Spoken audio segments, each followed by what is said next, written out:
me and what it proves to me is that they've got a lot to hide. And the fact that now we're also, the RNC has filed a lawsuit against the IRS. We've requested some pretty basic documents almost a year ago, and they have requested one extension after the next in violation of the law. These are documents that they should have, communication between them and the White House, communication between Lois Lerner and the Cincinnati office. They're not coming clean. All right, that's Reince Priebus, ladies and gentlemen, yesterday after the revelation by Judicial Watch that they had obtained emails that showed that Lois Lerner was interested in getting the Justice Department involved in going after some of those very conservative groups that the IRS had been investigating and giving a hard time to. Joining us now is the president of the great Judicial Watch, our friend Tom Fitton. Hey, Tom, how are you, sir? Hey, Steve, good to be with you. Thanks for having me on. Well, it's always my pleasure. I know we have a limited amount of time, so explain how you got these emails and, I guess a FOIA request. Explain what the emails have revealed. Well, we had to sue to get these documents. We sued last year to get them. So the most transparent administration in history, in order to provide, as the chairman of the RNC said, the basic documents, we had to sue the IRS to get them.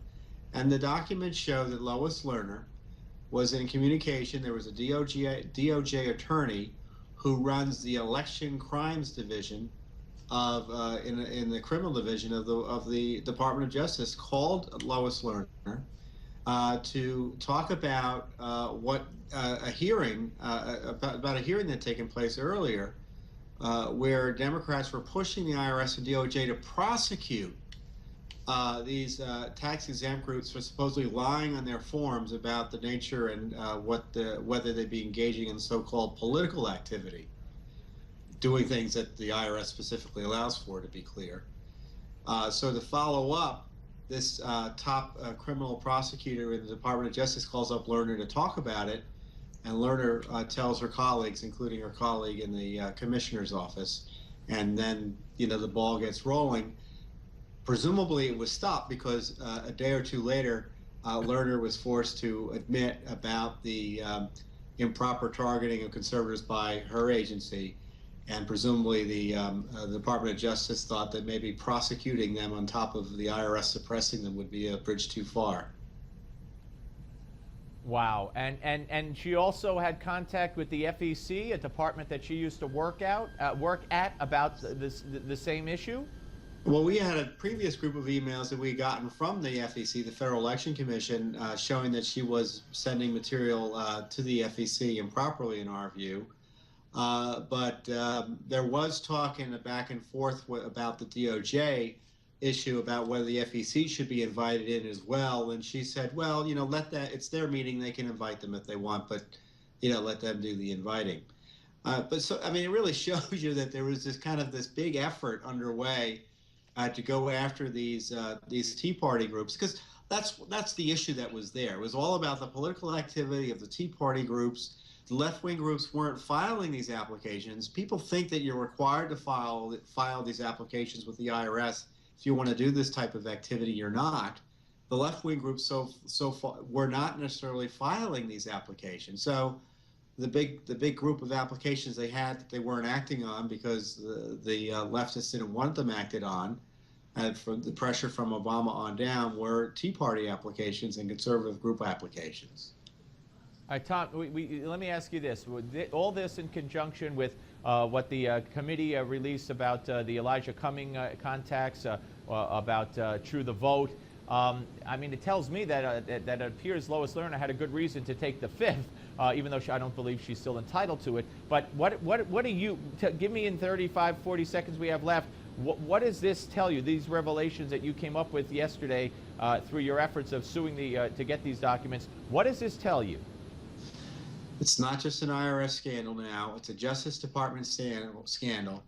The Justice Department is implicated and conflicted from investigating this, and we need an independent investigator outside the normal chain of command of the Justice Department. Okay, any indication that Eric Holder had any part in this?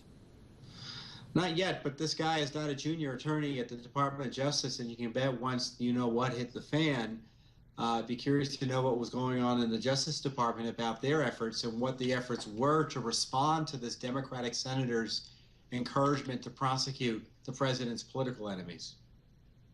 All right, Tom. Thank you very much, sir. Great to talk to you. We'll talk at length down the road. Hey, Steve, thank you. And people can look at the documents themselves at our website at judicialwatch.org.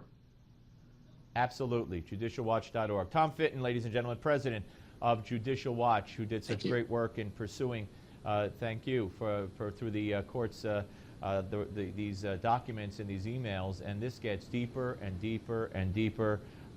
It's like he said, like Tom just said, now it goes beyond the IRS into the Justice Department. Can you imagine for one moment, try to stay with me here.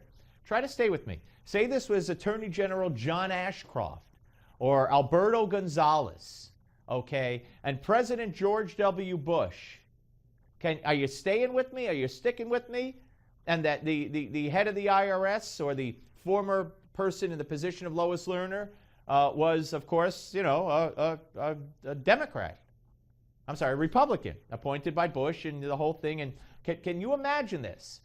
And can you imagine that the committee looking at this, turns out that the top-ranking Republican on the committee had email conversations relating to one of the groups under investigation by the IRS with Lois Lerner? I mean, can you imagine what the media in this country would be like? I'm telling you right now, there would be demands for the impeachment of the president. And you say, well, there's no evidence. Look, the president's ultimately responsible. The president has gone on record of saying there's not a smidgen of impropriety, not a smidgen of corruption. And he's right. He's right. Let's play the Clinton speak game. There's not a smidgen of corruption. There's a large amount of corruption. So when the president sits there and says, there's not a smidgen of corruption, Bill, not a smidgen, he's telling the truth, because it's much more than that. You know, I mean, you know, it depends on what the meaning of the word smidgen is. Does that take you back? I mean, you want to do Clinton speak with Obama, he actually told the truth to Bill O'Reilly. But what we have here is a huge, huge scandal on the surface. The woman in charge of this takes the fifth, and then again and again, and she's communicating with the head of the top Democrat on one of the committees. And then we see in these emails obtained by Judicial Watch that a top figure in the Justice Department, is in contact with her, looking to see if, you know, to investigate these groups. And then they called it off because then Lois Lerner had to go public on this whole other, you know, scandal. Wow. But Holder knows nothing. Obama knows nothing, even though the IRS chief at the time was to the White House more times than any other cabinet member. But no, Obama never mentioned any of this to him. I mean, how dumb do we have to be? If there was a fair media in this country, it would be the end. The end. Hillary would have to run so far away from Obama that she couldn't run. Now she could laugh about it and say, oh, the IRS, there's nothing there.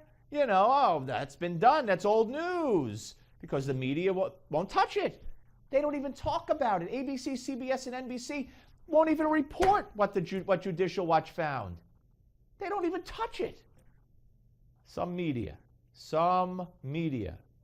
they ought to be ashamed of themselves. But they're not. They're proud of themselves. Because the goal is to get, should I start the trend? Grandma elected president? I know I'm anti-woman. I'm anti-female. I'm the leader of the war on women. Grandma. Oh my goodness. We're coming back on the Steve Malzberg Show on Newsmax Television. Having my baby. What a lovely way of saying what you think.